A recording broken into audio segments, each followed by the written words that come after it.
Nuevamente aquí en Contexto abriendo la conversación. En Michoacán estamos conversando con la periodista Ana Lilia Pérez, autora justamente de este libro que estamos conversando y nos estás platicando sobre esto que habías encontrado, Ana Lilia, el efecto SUP. ¿A qué te refieres? Y es un término que se utiliza en el sector de lo estético, que es como genéricamente se le conoce al ámbito de la cosmetología de estos procedimientos con y sin bisturí. ¿Qué es lo que explican los expertos? Y en el libro lo voy detallando. A raíz de la pandemia, cuando en el mundo nos vimos obligados a confinarnos, a tener las interacciones sociales, el trabajo, a veces hasta las reuniones de índole social se organizaban mediante plataformas digitales. Y lo explican los expertos que la gente empezó a mirarse más a sí misma. Y al mirarse más a sí misma empezaron a identificar cuestiones con las que no se sentían cómodos. Y en plena pandemia empezaron a buscar tratamientos de índole estético.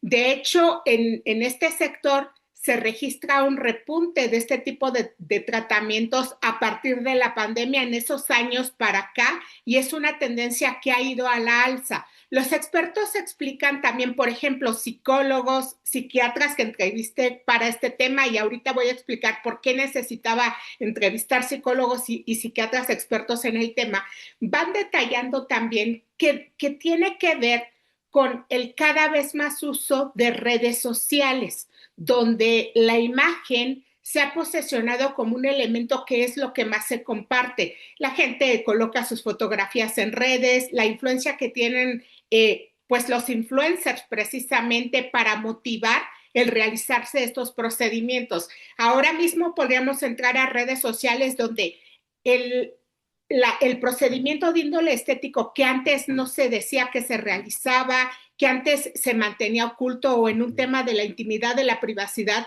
en la actualidad es hasta un tema que genera contenido. Hay influencers que hacen contenido de las modificaciones que se realizan, un término que se utiliza mucho en redes sociales, del tuneo, el cómo Ujú. se realizan estas modificaciones, y todo eso ha ido promoviendo que cada vez se vea como una posibilidad de realizarse estos procedimientos, pero eso ha ido acompañado de toda una problemática.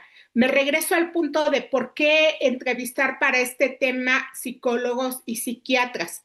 Hay dentro del ámbito de la salud mental también un trastorno que se llama trastorno dismórfico corporal, que lleva a que la persona que lo padece se perciba a sí misma con lo que identifica como defectos, esto puesto entre comillas.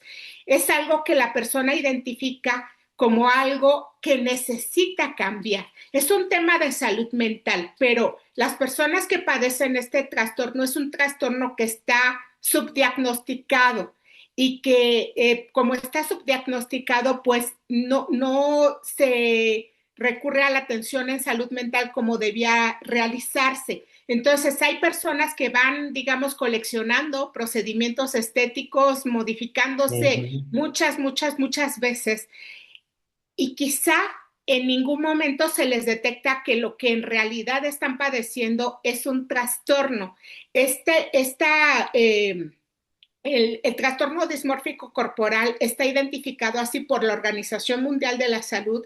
En nuestro país tenemos el sector público atiende este trastorno. Te diría, por ejemplo, que en el Instituto Nacional de Psiquiatría se atiende desde el ámbito público este trastorno, y lo que se ha visto también es que hay como un repunte también en personas que se van coleccionando procedimientos. El mayor problema es que en muchos casos se ponen en manos de intrusistas, o al realizarse tantos procedimientos ponen en riesgo su salud. Hemos tenido casos también lamentables de personas que han fallecido al realizarse este tipo de procedimientos, y lo que estoy planteando es una tendencia también a nivel internacional.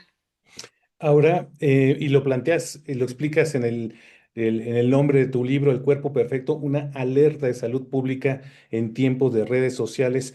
¿En qué momento pasamos, Ana Lilia, de estas prácticas que se venían denunciando sobre todo por los cirujanos plásticos que criticaban a los médicos estéticos o a los que realizaban este tipo de procedimientos que no contaban con las credenciales suficientes, pero que de repente, digamos, daban un paso más y te aplicaban Botox o te ponían algunas extensiones y cosas por el estilo, incluso en algunos lugares en donde pues, no era apropiado hacerlo. ¿En qué momento se pasa de eso a que el crimen organizado meta su mano en esta industria y entonces sí podamos ver pues clínicas hasta en cocheras, por ejemplo, ¿no? Y fíjate, este término, las clínicas hasta en cocheras, en Colombia, que es parte de la investigación que hice para este trabajo, porque hay puntos de conexión, hay médicos que van de país en país realizando Mm. procedimientos y en un país o de ciudad en ciudad, en un lugar, o personas ajenas al ámbito clínico, intrusistas, que realizan procedimientos y entonces los identifican, se abre una investigación y se van a otro país Mm. a seguir realizando esos procedimientos. Bueno, eso pasa. En Colombia le llaman clínicas de garage precisamente a esto que nosotros conocemos como clínicas Ujú. patito. Pues va vinculado con el crecimiento que ha tenido este sector como un mercado muy lucrativo. Tú planteabas al dar un panorama general de esta problemática que han anunciado los cirujanos certificados, que han denunciado un tema, un problema de intrusismo. Ujú. Hablabas de algunas de las sustancias que están autorizadas, por ejemplo, hay sustancias autorizadas. Ujú. El problema es que en el mercado de lo ilegal circulan también sustancias que están prohibidas. Me refiero, por ejemplo, a esas sustancias sintéticas permanentes, los mal llamados biopolímeros o polímeros, plásticos, aceites, que ya la autoridad ha reconocido, ha identificado, ha señalado, se ha legalizado, se ha formalizado en términos legales que están prohibidas. Hay toda una lista de sustancias que ya ha prohibido la autoridad y que la ciudadanía debe conocer cuáles son esas sustancias que están prohibidas y cuáles son las permitidas.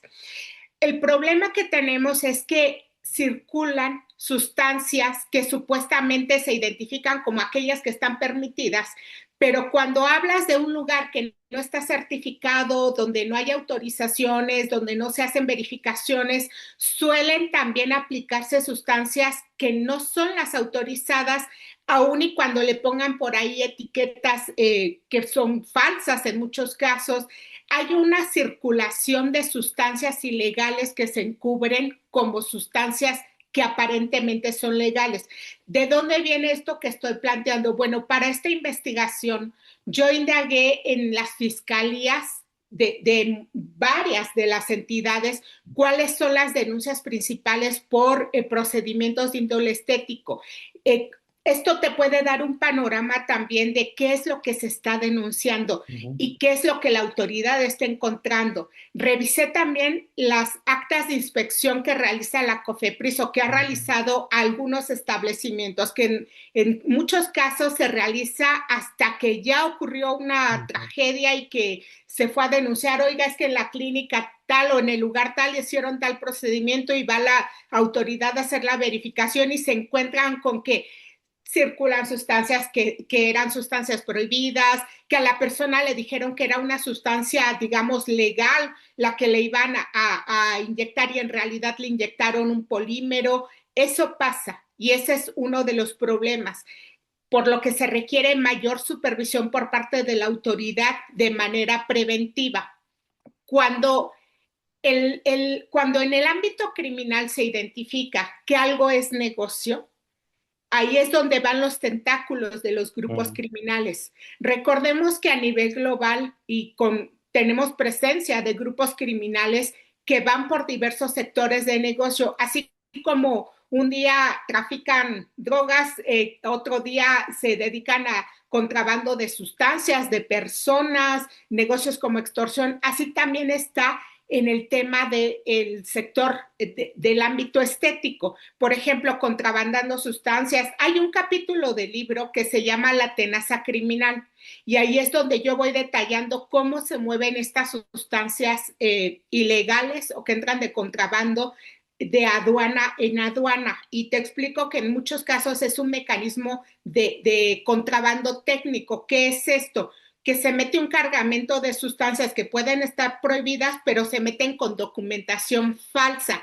Es decir, se dice, tengo un cargamento de esto, Ahí tiene pero en realidad son sustancias. un guachicol de sustancias Es estéticas. exactamente el mecanismo de lo que hoy conocemos como huachicol fiscal, que es Ujú, contrabando, ujú. utilizar facturación falsa. Y al haber hecho tanta investigación en este ámbito del contrabando de combustibles, precisamente a mí me permitió identificar esas otras, digamos, beta de negocio que han tenido los grupos criminales, precisamente, pues, cómo van traficando estas sustancias mediante aduanas. Te voy a Tienes, por interrumpir. ejemplo, en la actualidad Te que interrumpo un segundito para hacer otro corte, Ana Lilia, y seguimos justamente con este tema.